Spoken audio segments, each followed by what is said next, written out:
मित्रांनो, या व्हिडिओमध्ये आपण इयत्ता 10वीचे इतिहास व राज्यशास्त्र कम्प्लिटली चॅप्टर डिस्कशन करणार आहे.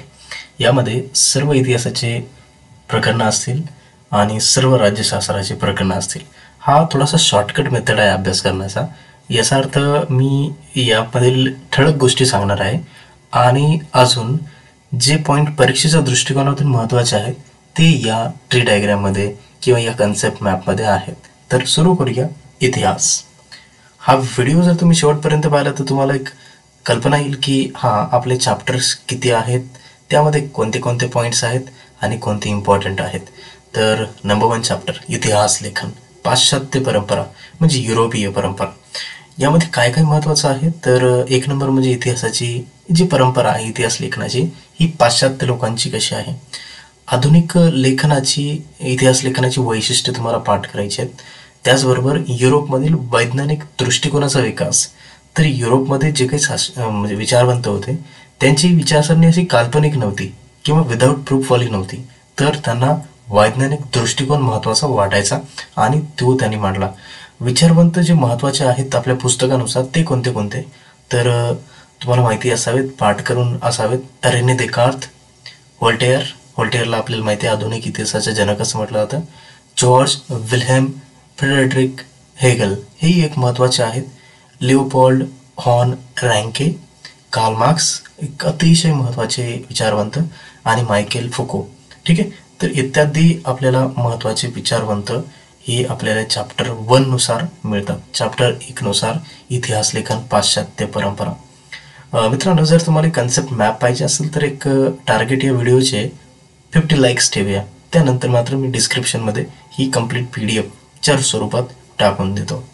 इतिहास लेखन काय आहे तर प्राचीन म्हणजे भारतीय परंपरा कशी होती तर प्राचीन भारतातील इतिहास लेखन पाहिजे. जसे वेद होते, महापुराण होते, काव्य होते, त्या महत्त्वाच्या आहेत. मध्ययुगीन काळात कोणते कोणते लेखन झालेले आहे इतिहासाचे तर मध्ययुगीन काळात मात्र भरपूर झालेले लेखन, ते तुम्हाला लक्षात ठेवायचं आहे. त्याचबरोबर आधुनिक काळातील इतिहास लेखन कोणतं होतं आणि ब्रिटिश काळ जो होता त्यामध्ये आधुनिक काळातील इतिहास लेखन झालेलं आहे. ब्रिटिशांनी लिहिलेलं आहे. 2-3 ब्रिटिश अधिकाऱ्यांची नावं तुम्हाला लक्षात ठेवायची जे चॅप्टरमध्ये नमूद केलेले आहेत. भारतीय इतिहास लेखन जर आपण पाहिलं तर विविध वैचारिक प्रणालीवर आधारित आहेत. जसं की नंबर 1 आहे वसाहतवादी इतिहास लेखन, जे की इंग्रजांचं आगमन झाल्यानंतरचं इतिहास लेखन. त्यानंतर प्राच्यवादी इतिहास लेखन, राष्ट्रवादी म्हणजे राष्ट्रप्रेमाचं जे इतिहास लेखन आहे ते केलेलं आहे. स्वातंत्र्योत्तर काळातील इतिहास लेखन म्हणजे स्वातंत्र्य लागल्यानंतरचं, तर त्यामध्ये मार्क्सवादी इतिहास आपल्या भारतामध्ये प्रचलित झालं. वंचितांचा इतिहास किंवा सबऑर्डनट आणि स्त्रीवादी, ज्यामध्ये ठळक नावं लक्षात ठेवायची तुम्हाला. डॉक्टर BR आंबेडकर सगळ्यात महत्त्वाचं नाव, किंवा स्त्री पुरुष तुलना जो ताराबाई शिंदे यांनी लिहिलेला लेख, निबंध ज्याला आपण म्हणतो, प्रबंध, तो एक महत्त्वाचा खूपच जास्त. तर हा झाला आपला 2nd चॅप्टर, ज्यामध्ये इतिहास लेखन भारतीय परंपरा सांगितलेल्या आहेत इतिहासाच्या. तिसरं प्रकरण जे आहे इतिहासाचं आपलं ते आहे उपयोजित इतिहास. तर जनांसाठी इतिहास म्हणून याला ओळखलं जातं. ही व्याख्या तुम्हाला लक्षात ठेवायची याची. उपयोजित इतिहास आणि विविध विषयांमधील संशोधन काय आहे तर यामध्ये बघा, तत्वज्ञान आहे, विज्ञान आहे, तंत्रज्ञान आहे, इतिहासाचा जो फायदा आहे तो, उद्योगधंदे आणि व्यापार, व्यवस्थापन शास्त्र किंवा मॅनेजमेंट सायन्स म्हणू शकतो, आणि कला, आर्ट्स आणि मानवी ज्ञान शाखा किंवा आपण त्याला मानसशास्त्र असं म्हणू शकतो. तर हे इतिहासाची उपयोजने आहेत. त्याचबरोबर आपल्याला उपयोजित इतिहास आणि वर्तमान काळ, सांस्कृतिक आणि नैसर्गिक वारशाचे व्यवस्थापन कसे करायचे ते या चॅप्टरमध्ये दिले. जसं की सांस्कृतिक वारसा मूर्त आणि अमूर्त पद्धतीचा आहे, तो आपण जपला पाहिजे, आणि नैसर्गिक वारसा सुद्धा आपण जपला पाहिजेत, जो काही आपल्याला लाभलेला आहे नैसर्गिक पद्धतीने. संबंधित व्यावसायिक क्षेत्रे जर पाहिली म्हणजे विद्यार्थ्यांसाठी तर संग्रहालय आणि अभिलेखागार, ऐतिहासिक स्थळांचे जतन व संवर्धन करणे, पर्यटन आणि आतिथ्य क्षेत्र, मनोरंजन आणि संपर्क माध्यमे इत्यादी तुम्हाला या व्यावसायिक क्षेत्रांमध्ये बाबी लक्षात ठेवायच्या आहेत. थोडंसं पुढच्या चॅप्टरकडे जाऊया आपण. 4 नंबर चॅप्टर भारतीय कलांचा इतिहास. तर भारतामध्ये कोणत्या कोणत्या कला होत्या, त्यांचा इतिहास काय आहे तर कला म्हणजे काय, कलांचं भरपूर सारा याच्यात आपण म्हणू शकतो. जसं की दृक कला म्हणजे ज्या दिसू शकतात, आपण पाहू शकतो, त्याला आपण दृक कला म्हणतो.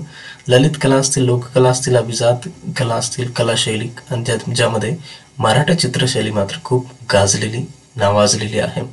त्याचबरोबर भारतीय दृक कलांचा जो परंपरा आहे त्याच्यामध्ये काय इम्पॉर्टंट पॉईंट्स आहेत. तर चित्रकला आहे. चित्रकलेमध्ये कोणते चित्र महत्त्वाचे आहेत, तर लोक चित्रकला शैली ज्यामध्ये वारली आणि चित्रगती, अभिजात चित्रकलेमध्ये षडांगी, हस्तलिखितांमधील लघुचित्रे आणि युरोपीय चित्रशैली या चित्रकलामध्ये प्रसिद्ध आहेत. त्याचबरोबर आपण जर शिल्पकला पाहिल्या तर शिल्पकलेमध्ये काय, लोक शिल्पकला जी शैली आहे, लोकांनी केलेली शिल्पकला म्हणजे दगडांवरती मूर्त्या ज्याला म्हणतो आपण. अभिजात शिल्पकला शैली जी की गांधार असेल, मथुरा असेल, गुप्ता असेल, जे नॉर्थ इंडियामध्ये आहेत. आणि भारतीय मूर्तिविज्ञान ज्याला आपण नटराज असं म्हटलं जातो. तर ह्या शिल्पकलामध्ये असलेल्या बाबी. स्थापत्य आणि शिल्पकलामध्ये काय काय आहेत, ही एकत्र ब्रँच असे म्हणू शकतो आपण. जसे की अजिंठा लेणी असेल, वेरूळ लेणी असेल, कार्ले लेणी असेल, भाजे लेणी असेल. मंदिरे कोणते कोणते, तर नागरी असतील, द्राविड जे साऊथला आहेत, वेसर आणि हेमाडपंथी शैलीची मंदिरं. मुस्लिम स्थापत्य शैली सुद्धा आहेत, ज्यामध्ये मुघलांच्या काळामध्ये बांधलेले कुतुब मिनार, ताजमहल आणि गोल घुमट इत्यादी. इंडो गोथिक शैली ज्यामध्ये CSMT जे आपलं मुंबई येथे आहे, इंग्रजांनी हे बांधलेलं. छत्रपती शिवाजी महाराज टर्मिनस ज्याला पहिलं व्हिक्टोरिया टर्मिनस असं नाव होतं, तर हे इंडो गोथिक शैलीचे आहे. तर ही आपल्या चॅप्टर भारतीय कलांचा दृक कलांचा परंपरा यामधील आहे सब पॉईंटमध्ये. पुढे पाहूया अभिजात किंवा अंगिक आणि ललित कलांचा जो परंपरा आहे. लोककलेच्या परंपरा असतात, ज्या लोकशैली आपल्या अंगामध्ये ज्या कला आहेत त्या दाखवतात, ज्यामध्ये कोळी नृत्य हे महाराष्ट्रातील, पोवाडा आणि हेही महाराष्ट्रातील आहे. अभिजात कलांच्या परंपरा जर पाहिल्या आपण तर नाट्यशास्त्र असेल, ज्यामध्ये भरतमुनी, गाय नृत्य असेल तर हिंदुस्थानी आणि कर्नाटक संगीत, आणि शास्त्रीय नृत्यामध्ये कथ्थक आणि भरतनाट्यम साऊथ आणि नॉर्थचे असे दोन्ही दिलेले आहेत. त्याचबरोबर आपण काही कला, उपयोजित कला आणि व्यावसायिक संधी जर पाहिल्या तर यामध्ये कलेच्या इतिहासाचे अभ्यासक पाहावे लागतील. कला वस्तूंचे मूल्य ठरवणे आणि अप्लाइड काही आर्टचे आहेत उपयोजित कला. तर या चॅप्टरमध्ये एवढे सारे पॉईंट्स आपण डिस्कस केले. भारतीय कलांचा इतिहास. पुढचा जो चॅप्टर आहे अतिशय महत्त्वाचा 5वा चॅप्टर, प्रसार माध्यमे आणि इतिहास. तर मीडिया ज्याला आपण प्रसार माध्यम म्हणतो, याची ओळख परीक्षेच्या दृष्टिकोनातून इम्पॉर्टंट नाही आहे. प्रसार माध्यमांचा इतिहास मात्र महत्त्वाचा आहे. कोणतं महत्त्वाचं आहे, तर वर्तमानपत्रे जसे की बेंगॉल गॅझेट असेल, दर्पण असेल, केसरी असेल, जे की लोकमान्य टिळकांनी लिहिलेलं. बेंगॉल गॅझेट हे इंग्रजांच्या काळातील बेंगॉल या प्रोव्हिन्स किंवा प्रांतामधील नियतकालिके जे एक ठराविक काळानंतर येतात. वेब पत्रकारिता, आकाशवाणी असेल, ऑल इंडिया रेडिओ असेल, विविध भारती असेल, दूरदर्शन असेल, ही भारतामध्ये झालेली सुरुवात हा प्रसार माध्यमांचा इतिहास आहे. प्रसार माध्यमांची आवश्यकता कशासाठी आहे ते पाठ करून ठेवा. माहितीचे चिकित्सक आकलन किंवा त्याला आपण समज असं म्हणू शकतो. आणि संबंधित व्यावसायिक क्षेत्रे जे आहेत, फील्ड्स जे आहेत, त्यामध्ये आपण पाहू शकतो की बातमी मागची बातमी, सदरे विशेषांक 100 वर्षापूर्वी असायचे. त्याचबरोबर ऐतिहासिक मालकांची निर्मिती, जसे की भारत एक खोज, पंडित जवाहरलाल नेहरू यांनी लिहिलेली ही पर्टिक्युलर बुकवरती आधारित मालिका किंवा सिरियल आपण याला म्हणतो.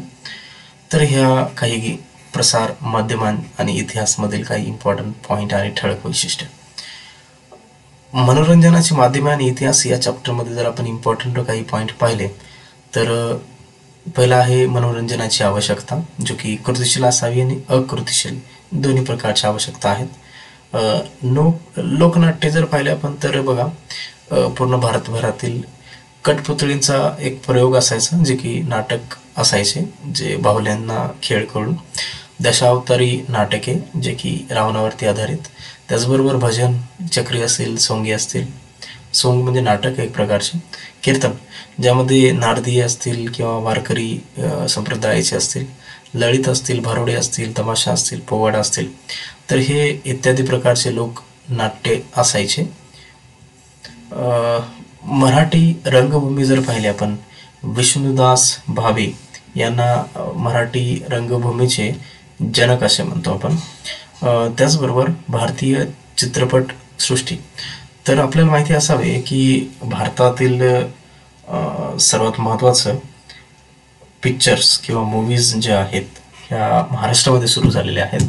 आणि पहिला जो पिक्चर आहे जो की कंप्लीट पिक्चर, तो होता मूकपट युग, म्हणजे एकदम त्याला म्हणू शकतो आपण विदाऊट साऊंडवाला, राजा हरिश्चंद्र, जो दादासाहेब फाळके यांनी दिग्दर्शित केलेला किंवा निर्माण केलेला पिक्चर. बोलपट युग जसं की संत तुकाराम महाराजांचे. आणि चित्रपटाचे प्रकार जर पाहिलेत, वृत्तपटे किंवा काही कथा चित्रे असायचे. तर हे भारतीय चित्रपट सृष्टीतील ही सुरुवात महाराष्ट्रामध्ये झालेली लक्षात ठेवायची. त्याचबरोबर मनोरंजन क्षेत्रातील व्यावसायिक संधी जर आपण पाहिल्या तर त्या कोणत्या कोणत्या आहेत. नाटक असेल ज्यामध्ये वेशभूषा, कला दिग्दर्शन, संवाद लेखन. चित्रपटामध्ये काही कला दिग्दर्शन असताना काही संवाद, म्हणजे पिक्चरमध्ये काही लिहितात आणि काही ॲक्च्युअल परफॉर्म देतात, म्हणजे आर्ट दाखवतात हिरो हिरोईन, किंवा आपण त्याला अभिनेता अभिनेत्री म्हणतो. संवाद लेखन म्हणजे जे पिक्चरची स्टोरी लिहितात, मूवीजची स्टोरी लिहितात किंवा चित्रपटाची. हा चॅप्टर आपण इथे डिस्कस केला. त्यानंतर खेळ आणि इतिहास, थोडासा महत्त्वाचा चॅप्टर हा. खेळांचे सर्वप्रथम महत्त्व काय, तर खेळ हा फक्त शारीरिक सुदृढता देत नाही तर मानसिक विकास सुद्धा करतो. खेळांचे प्रकार जर पाहिले तर बऱ्याच वेळा परीक्षेला हा प्रश्न येतो पहा, बैठी खेळ आणि मैदानी खेळ यामधील फरक लिहा असा म्हणून क्वेश्चन. बुद्धिबळ असेल, सागरगोटे असतील, हे पहिल्या काळातील खेळ असायचे. मैदानी खेळमध्ये काही देशी विदेशी, जसे देशीमध्ये आपण जर पाहिलं तर फुटबॉल, देशीमध्ये हॉकी आणि विदेशीमध्ये क्रिकेट आणि फुटबॉल असं आपण म्हणू शकतो. क्रिकेट युकेचा आणि फुटबॉल जो आहे ब्राझीलचा. अशा पद्धतीने आपण खेळांचे वर्गीकरण करू शकतो. शारीरिक कसरतीचेही काही खेळ आहेत जसं की मल्लखांब आणि कुस्ती वगैरे. साहसी खेळ जर पाहिले तर स्केटिंग, जे की बर्फावरती, आणि गिर्यारोहण म्हणजे आपले मोठे मोठे पर्वत शिखर चढणे, ट्रेकिंग ज्याला म्हणतो आपण. त्यानंतर खेळांचे आंतरराष्ट्रीयकरण झालेले आहे, जे की प्रत्येक देश पार्टिसिपेट होऊ शकतो अशा पद्धतीचे खेळ आहेत. खेळांचे साहित्य आणि खेळणी, हेही तुम्हाला एक थोडक्यात माहिती असावेत मेन खेळांची. खेळणी आणि इतिहास जर पाहिलं तर मातीची गाडी आणि ठकी हे एकदम जुन्या पुराणातील काही आपल्याला अवशेषावरून सांगता येतं. खेळ आणि संबंधित साहित्य चित्रपट पाहिलं तर त्यावरून सांगता येतं. आणि खेळ आणि व्यावसायिक संधी जर आपण पाहिल्या तर काही आहेत. नंबर 1, समीक्षात्मक लेखन, थोडंसं रायटिंग आपल्याला कला क्षेत्रात मिळू शकतं. निवेदन, ज्याला आपण समालोचन किंवा आपण अँकरिंग म्हणू शकतो. क्रीडा वाहिन्यांवर रोजगार, भरपूर सारे असे काही काय म्हणू शकतो स्पोर्ट्स चॅनल्स आहे ज्यावरती रोजगार भेटू शकतो. पंच म्हणून पात्रता, म्हणजेच अंपायर आपण बनवू शकतो. तर या व्यावसायिक संधी आहेत ज्या आपल्याला बनवू शकतो किंवा आपण अंगीकारू शकतो. त्यानंतरचे चॅप्टर, 8वा चॅप्टर मला वाटते पर्यटन आणि इतिहास. या चॅप्टरमध्ये काय महत्त्वाचं तर पर्यटनाची परंपरा, जी की प्राचीनपासून आधुनिक काळापर्यंत आज तागायत जी आहे. पर्यटन सगळ्यात महत्त्वाचा एक बिझनेस म्हणून, एक छंद म्हणून, एक आपण म्हणू शकतो सामाजिक परंपरा म्हणून. पर्यटनाचे जर प्रकार पाहिले तर यामध्ये आम्ही आत्ताच बोललो, सामाजिक असेल, आंतरराष्ट्रीय, राष्ट्रीय असेल, जे की समजा स्थानिक आणि आंतरराज्य दिलेलं आहे. आपल्या राज्यात असेल किंवा बाहेरच्या राज्यात, याचा राष्ट्रीय असे राज्य असा अर्थ होतोय. महाराष्ट्रात दुसऱ्या राज्यामध्ये जाणे. स्थानिक म्हणजे आपल्याच आसपास. आंतरराष्ट्रीय म्हणजे बाहेरच्या देशामध्ये आपण फिरणे, टुरिझम विकास करणे. ऐतिहासिक जसं की अजिंठा वेरूळ लेणी असेल, हे ऐतिहासिक असेल, किंवा मंदिर असेल, मोठे मोठे भीमबेटका असेल, लेणी असेल, किंवा खजुराहो मंदिर असेल, अशा पद्धतीचे जे आहेत ते ऐतिहासिक आहेत. त्यानंतर भौगोलिक म्हणजे काही जसे पश्चिम घाट असेल किंवा पूर्व घाट असेल, काही अशा भौगोलिक प्रदेशांना व्हिजिट करणे, याला आपण भौगोलिक पर्यटन असं म्हणतो. आरोग्यपूरक म्हणजे जे काही हेल्दी दिसते आपल्याला, अशा ठिकाणी जाणे आपण आरोग्यपूरक म्हणू शकतो. कृषी पर्यटन, जे आपण फक्त शेती विकासाला जे आपल्याला काही प्रदेश दिसतात त्या ठिकाणी पर्यटन व्हिजिट करणे, फील्ड व्हिजिट करणे असं म्हणू शकतो. क्रीडा पर्यटन म्हणलं तर आपण काही खेळांच्या ठिकाणी जाऊन तिथे वास्तविक आणि काही माहिती मिळवणे. नैमित्तिक म्हणजे एक स्थलांतर असं म्हणू शकतो आपण, पर्यटनाद्वारे जाऊ शकतो. आणि सांस्कृतिक पर्यटन म्हणजे जेथे आपण फक्त कल्चरल निमित्ताने पर्यटन करतो, याला आपण काय म्हणतो, सांस्कृतिक पर्यटन. पर्यटनाचा विकास जर पाहिला तर आपण प्रवासी सुविधा पाहिजेत सगळ्यात महत्त्वाच्या, तर आपण विकास करू शकतो किंवा विकास होऊ शकतो. ऐतिहासिक स्थळांचे जतन आणि संवर्धन सगळ्यात महत्त्वाचं आहे. कॉन्झर्वेशन आणि सेव्ह करणं सगळ्यात महत्त्वाचं आहे, कारण ऐतिहासिक जतन केल्याशिवाय पुढच्या पिढीला मात्र ऐतिहासिक स्थळांचे महत्त्व समजणार नाही. तर आपण शक्य तेवढं जे काही ऐतिहासिक स्थळ आहेत त्यांना विजा होऊ देऊ नये, कसल्याही प्रकारची हानी किंवा मोडतोड होऊ नये. जे काही ऐतिहासिक बनलेले आहेत त्या काय म्हणू शकतो आपण, त्या पर्टिक्युलर त्या गोष्टींचा आपण वारसा हा अमर ठेवला पाहिजे. पर्यटन आणि आतिथ्य क्षेत्रातील व्यावसायिक संधी जर पाहिल्या तुमच्यासाठी तर त्या कोणत्या कोणत्या आहेत बघा.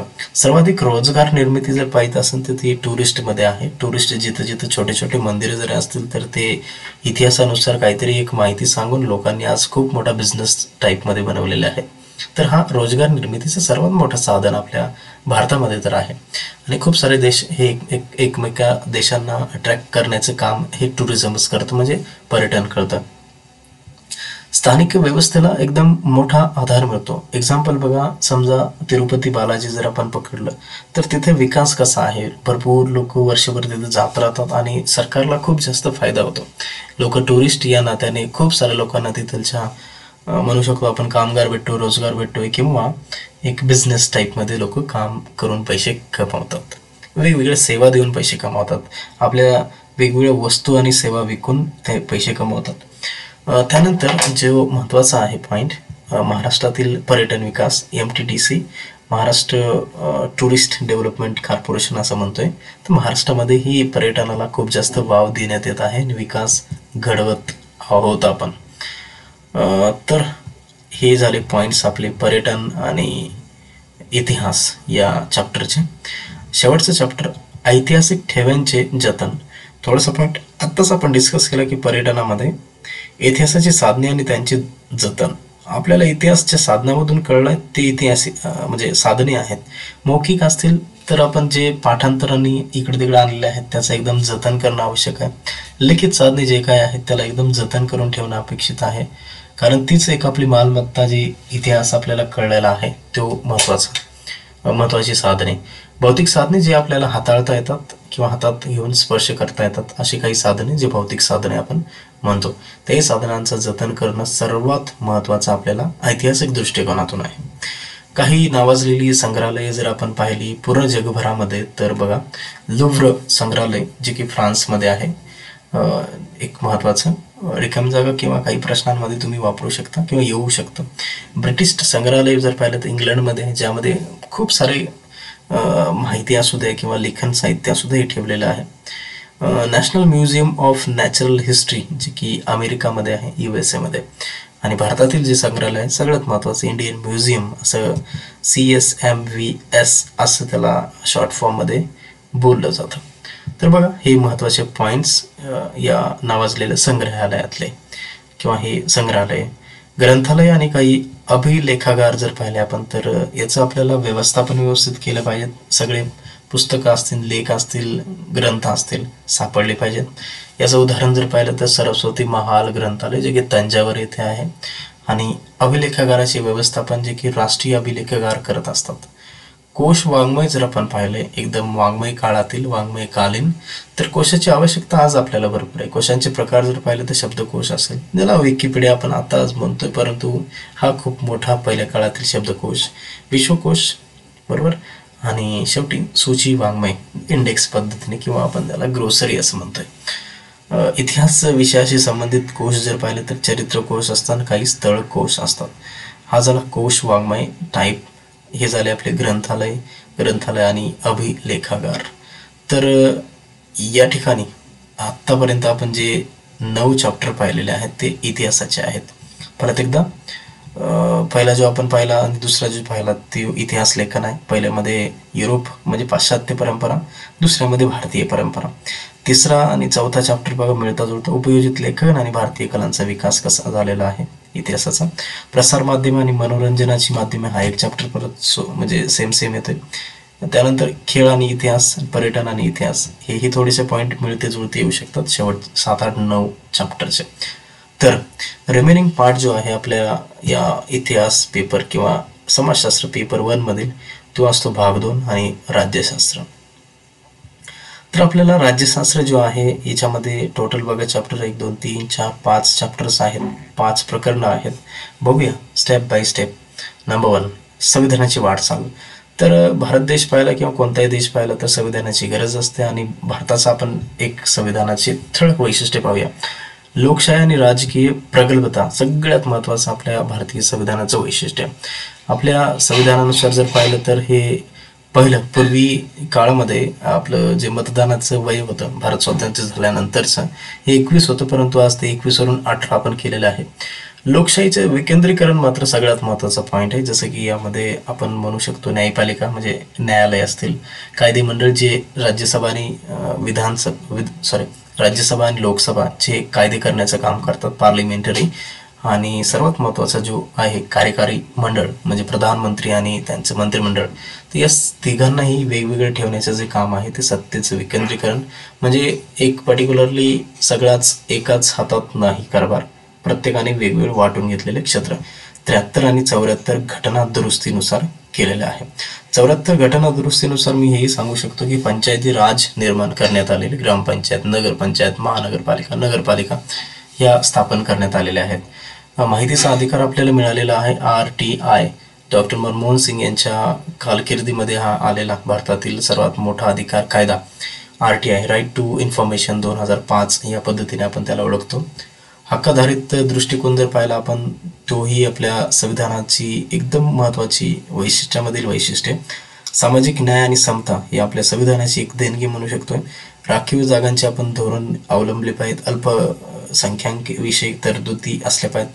जैन असतील, बौद्ध असतील, ख्रिश्चन असतील यांसाठी, ज्यू असतील, पारशी असतील. महिलांसंबंधित कायदे आणि प्रतिनिधित्व असले पाहिजेत. यामध्ये जर आपण सर्वात महत्त्वाचं जर बघितलं महिलांसंबंधित, तर आज पंचायती राजमध्ये 33 ते 50% पर्यंत आरक्षण हे प्रत्येक जवळपास सर्व राज्यांमध्ये देण्यात आलेलं आहे. ही सर्वात मोठी आपल्या लोकशाहीची खंबीरता यामधून दिसून येते. न्यायालयाची जर भूमिका पाहिली आपण तर आपल्याला माहिती आहे की जिल्हा न्यायालयापासून तर सर्वोच्च न्यायालयापर्यंत हे न्याय देण्याचं काम करतात.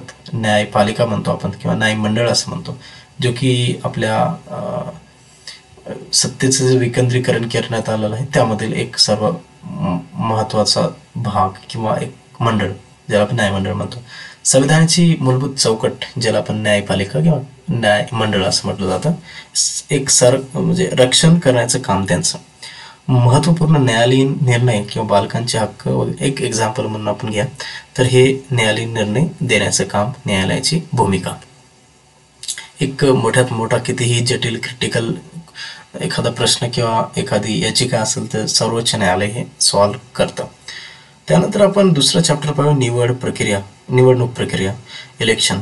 तर इलेक्शन जे घेतं किंवा इलेक्शन जे घडवून आणतात ते असतं निवडणूक आयोग, ज्याला आपण EC किंवा इलेक्शन कमिशन असं म्हणतो.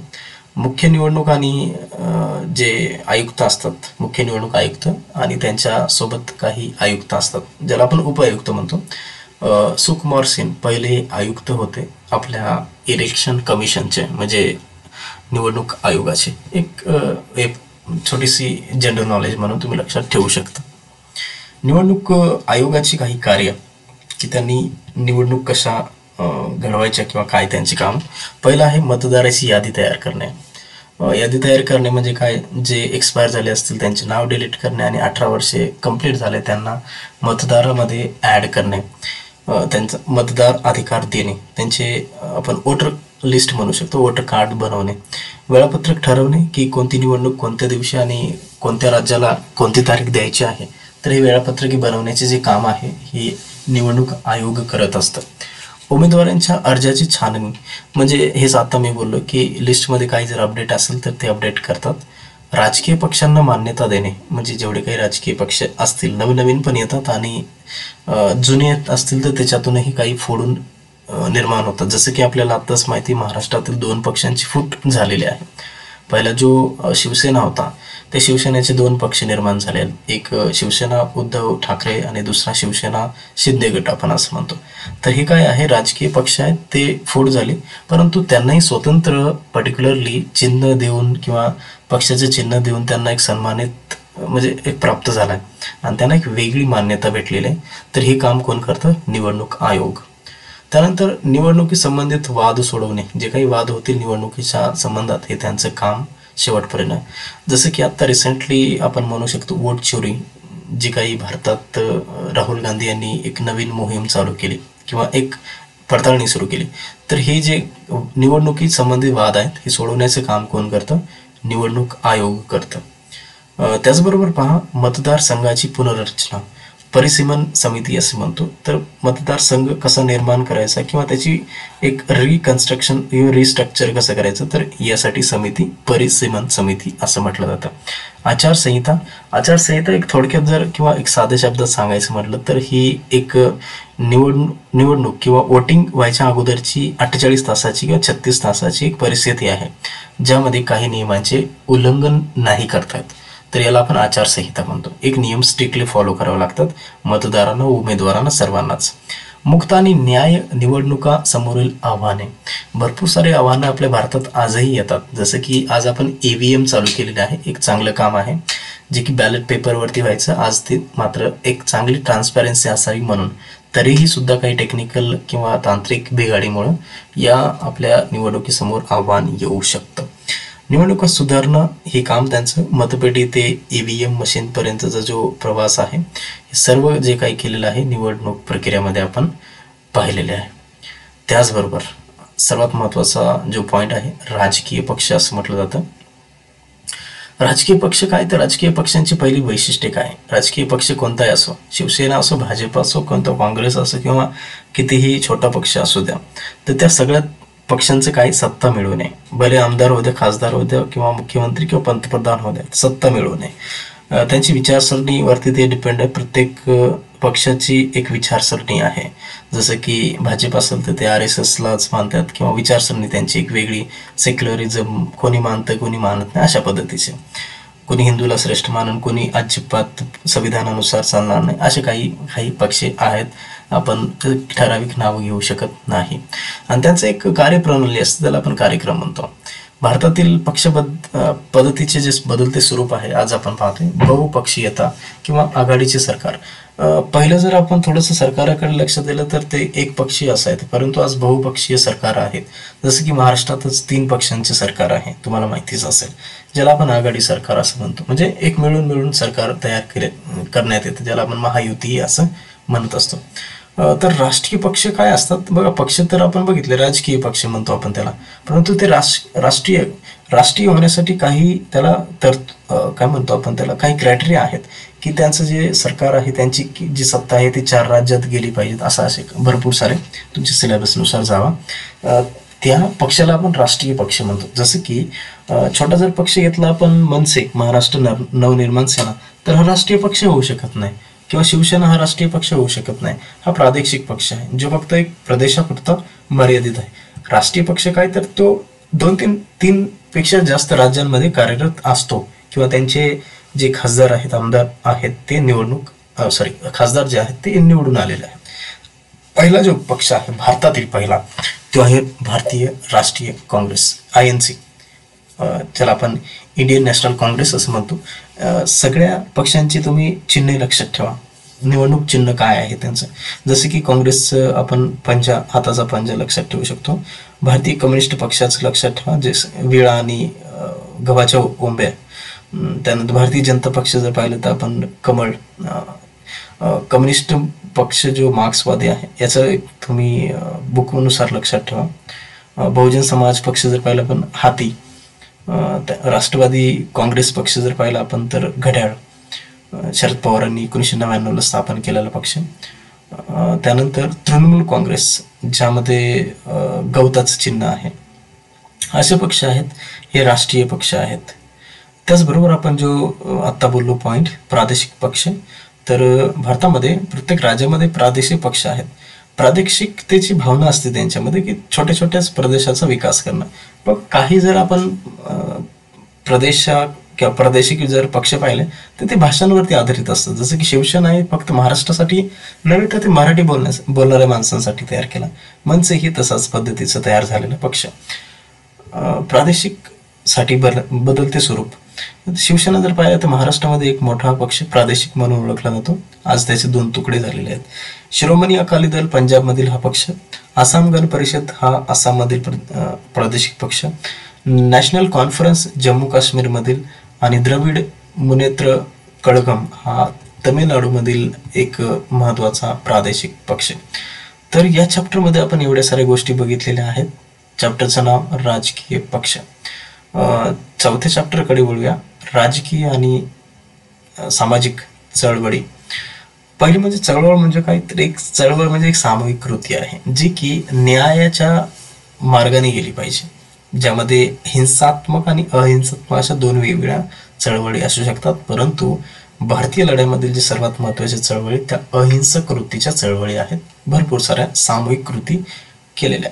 भारतातील काही प्रमुख चळवळी आपण पाहूया. चला, पहिली आहे आदिवासी चळवळ, जे की वनसंपत्तीवरील अधिकार मिळवण्यासाठी, की आदिवासी लोकांनी या चळवळी माध्यमातून सांगितले की आमचे घर उद्ध्वस्त करू नका किंवा जंगलतोड करू नका किंवा जंगलातील साधन संपत्तीचा दुरुपयोग करू नका, अशा पद्धतीचे त्यांचं आंदोलनाचं स्वरूप.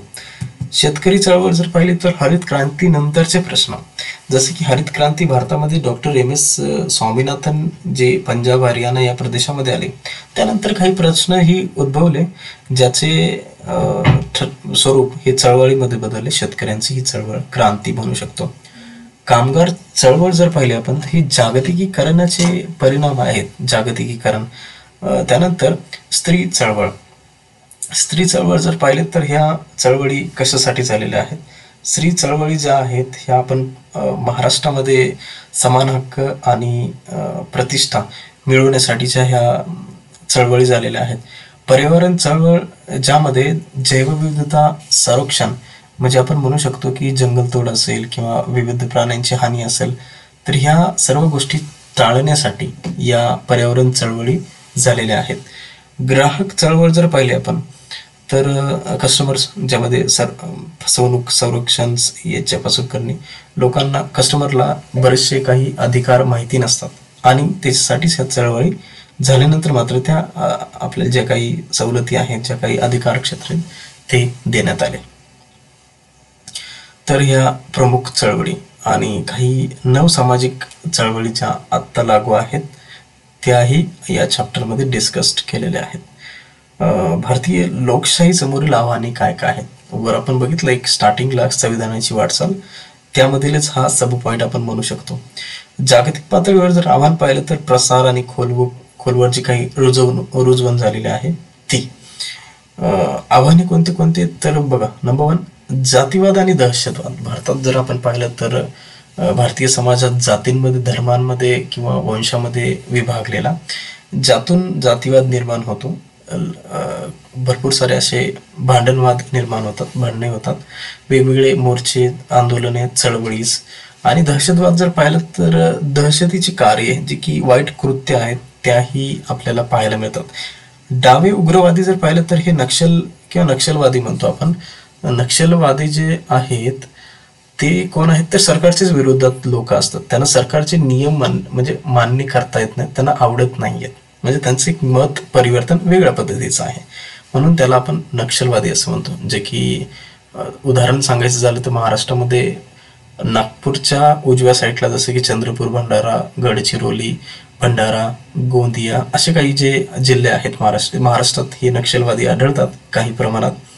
आणि भारतामध्ये जर पाहिलं तर हे नॉर्थ ईस्टचे जे काही आपले राज्य आहेत, नागालँड, मणिपूर, त्रिपुरा असेल, आसाम असेल किंवा पश्चिम बंगाल, इथूनच खरं तर नक्षलवादांची सुरुवात झालेली आहे. महाराष्ट्र असो किंवा भारत असो, ज्या लोकशाहीला आपलं सगळ्यात मोठा आव्हान किंवा एक धोका आहे ते म्हणजे भ्रष्टाचार. ज्यांच्या हातात सत्ता येते ते भ्रष्टाचार करतात आणि हे लोकशाहीचं एकदम दुर्दैव आहे, बरोबर. तर हे लोकशाहीमध्ये एकदम बेकार वागणूक असं बनू शकतो आपण या नेत्यांची किंवा राजधारी लोकांची. भ्रष्टाचार ज्याला आपण एक आळा घालण्याचा प्रयत्न केला पाहिजे. सर्वांनी जर समोर आला तर हे होऊ शकतं काही प्रमाणात कमी.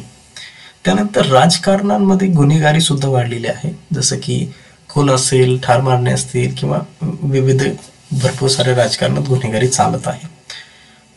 सामाजिक आव्हाने जर पाहिले आपण तर बेरोजगारी वाढत चाललेली आहे, भूकमारी वाढत चाललेली आहे, आर्थिक विषमताही आहे आणि सामाजिक विषमताही आहे. आज जरी जातीपाती कमी झाले असले तरी सामाजिक दुरावा जो आहे आजही आहे, आजही विषमता वाढतच जाते, ही म्हणण्यापेक्षा कमी तर होत नाही, ॲज इट इज आहे. त्यानंतर लोकशाही यशस्वी करण्यासाठी उपाय काय काय आहेत, वरील जे आव्हानं आहेत ते सक्सेसफुल कसे करू शकतो आपण. नंबर 1, बहुमताबरोबर अल्पसंख्याकांनाही महत्त्व दिलं पाहिजे. जसं की अल्पसंख्याक लोक जिथं आहेत त्यांना महत्त्व दिलं पाहिजे, म्हणजे तेही सत्तेत उतरू शकतील, सत्तेत येऊ शकतील, स्वतःचे मत व्यक्त करू शकतील. त्यानंतर न्यायालयाची भूमिका जर पाहिली तर गुन्हेगारींना बंदी करू शकतात पटपट, तर ही होऊ शकते चांगली मोहीम आखली तर. शासकीय उपक्रम जर पाहिले तर स्वच्छ भारत अभियान असेल, ग्राम समृद्धी अभियान असेल, भरपूर सारी योजना आहेत ज्या की लोकांना ठीक आहे चांगले पर्यायी मार्ग उपलब्ध करून देऊ शकतात, लोकांचा विकास साधून यशस्वी लोकशाही बनवू शकतात.